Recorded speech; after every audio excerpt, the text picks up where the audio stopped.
Hello everyone, welcome back to the channel. In this video I'm going to create a quick head-to-head comparison review between these two gaming platforms, which is ExitLag and LagoFast. So let's quickly dive into it.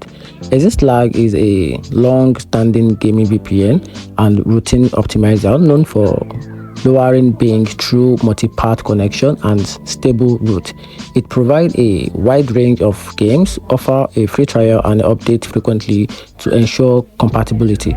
For players in region with unstable connection, it can provide a big improvement in consistency and reduce packet loss.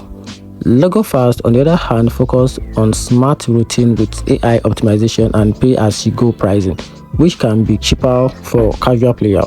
It's a simpler interface and often deliver better results for certain titles, but its games library is smaller than ExitLag, and performance can be vary sometimes. So if you want stability and a mature platform, ExitLag is safe and better, but if it is flexibility that you want or affordability matters most to you, LagoFast may be the better option, and that's it.